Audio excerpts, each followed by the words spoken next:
The people who smile at you can be the ones who secretly hope you fail. They'll clap when you walk in the room, but pray you trip when no one's looking. They'll hand you a compliment with their lips and stab you with their eyes. I once called them my friends, but deep down, they were my enemies dressed in kindness. Mean people don't always scream. Sometimes they whisper doubts into your ear. They whisper poison into your confidence. They whisper lies into rooms you're not in. And the most dangerous part, they look ordinary.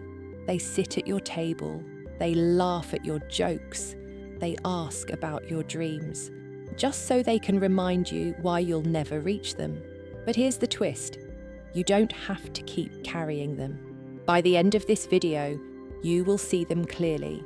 You will know how to protect your energy, and you will rise stronger, lighter, without their weight chained to your spirit. Not every mean person comes with shouting or open cruelty. Some wear a smile sharper than a knife. She'd say, "I love your outfit," but her eyes told me she hated me. That's the silent saboteur. They don't need to scream.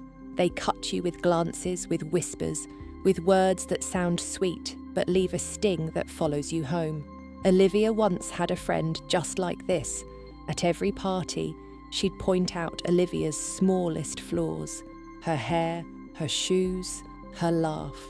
Everyone chuckled, and Olivia smiled through the sting. But when the night ended, the echo of those words felt heavier than laughter. So why do we let these people stay close? Not all mean people throw insults.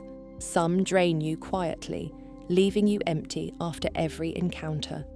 After every call, I felt exhausted. That's when I knew it wasn't friendship, it was theft. Energy thieves disguise themselves as companions. They come with endless complaints, constant problems, and no intention of ever helping themselves. They feed on your patience until there's nothing left for you. Liam once worked with a man like this. Every project, every deadline, he dumped the burden on Liam, never offering help, only taking more and more. At the end of each day, Liam felt drained, not because of the work, but because of the company. So why do we feel guilty walking away? Some people clap when you win, but their hands shake with envy. When I shared my success, she said, "Good for you," but her silence said, "Why not me?" That's the jealous pretender. They don't celebrate you, they compare themselves to you. Your joy becomes their shadow, your victory, their loss. Amelia learned this the hard way. Her best friend mocked her promotion, turned her achievement into a joke, and then stopped speaking to her altogether. Not because Amelia did anything wrong, but because her shine exposed the other girl's dim light. These people wear smiles like masks, but their silence screams louder than words. So how do we spot envy behind the smile? Some people thrive on chaos. They don't just create drama, they live in it. Every secret is currency, every fight, entertainment. She knew everyone's secrets, until I realised mine were part of the collection. Drama dealers aren't satisfied watching from the sidelines. They stir whispers, manipulate stories, and turn small problems into storms. Their presence keeps tension alive, even when the world outside is calm. Sophia experienced this firsthand. Her friend circle was always at odds, constant arguments and jealousy, until Sophia stopped feeding the chaos and cut out the loudest gossip. Suddenly, the storms faded.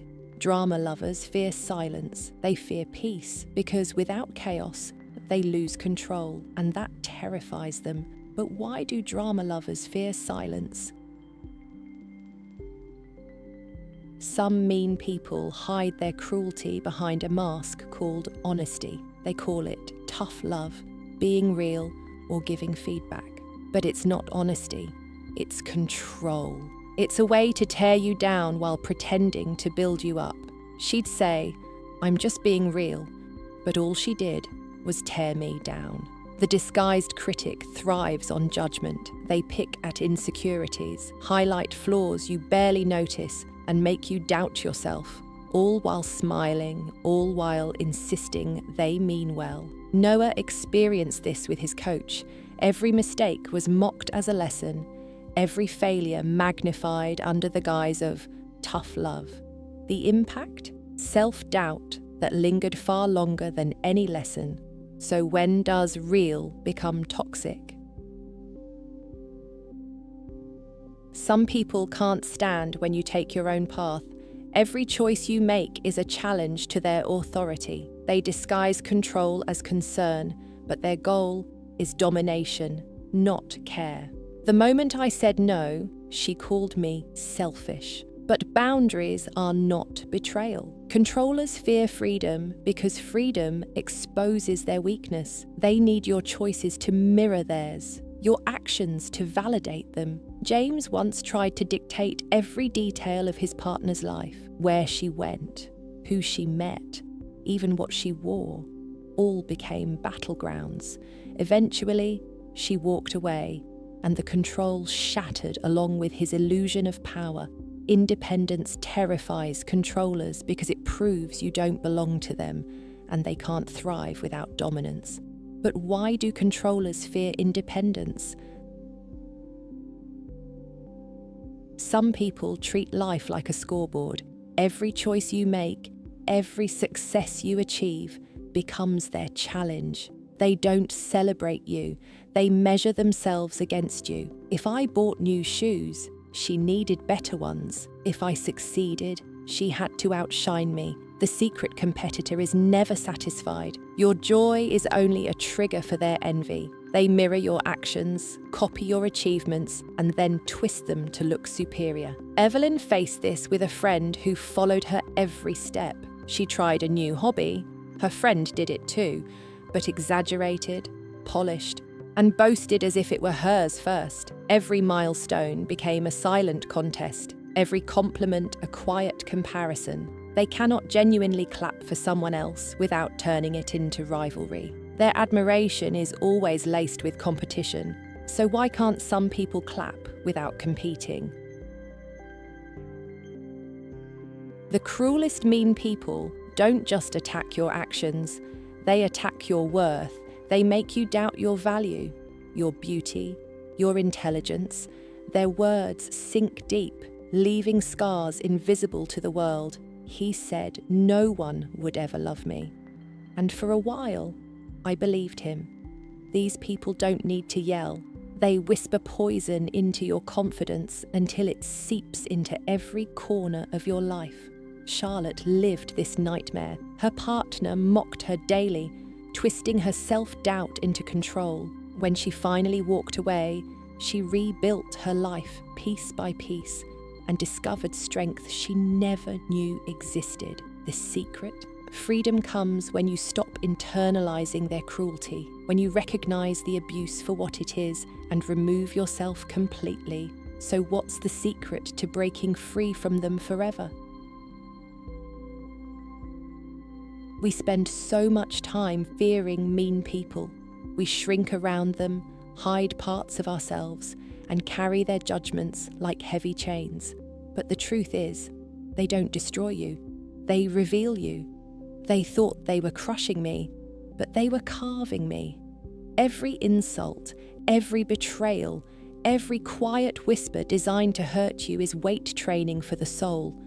Each moment of doubt they planted is fertilizer for the garden of your strength. The people who tried to belittle you, manipulate you, or steal your joy become the reason you cannot be broken now. The gossip, the envy, the subtle sabotage. What felt like poison at the time was actually the fire that purified you. It stripped away the weak layers, the insecurities, the self-doubt that held you back from becoming who you were meant to be. And here's the ultimate truth. Mean people are not your enemies. They are your teachers. Once you learn the lessons they carry, you become untouchable. Your boundaries are iron. Your heart is fortified. Your confidence cannot be stolen. The fire they thought would burn you only ignites the strength you carry forever. Mean people are lessons, and once you learn them, you are unstoppable. Mean people are not anchors. They are mirrors. Mirrors that reflect the version of yourself you no longer want to be. They reveal the boundaries you need, the strength you didn't know you had, and the freedom you deserve. I once thought cutting them off made me cruel. Now, I know it made me free. Walking away is not selfish. It's survival. It's choosing your peace over their chaos, your growth over their envy, your happiness over their control. So I ask you now, who did you cut out of your life that changed everything? Share your story below. Your words might inspire another woman to reclaim her own power, to walk away, and finally breathe. And if you want more healing, more lessons in strength, and more reminders of your worth, subscribe now. The next story may be the one that sets you free.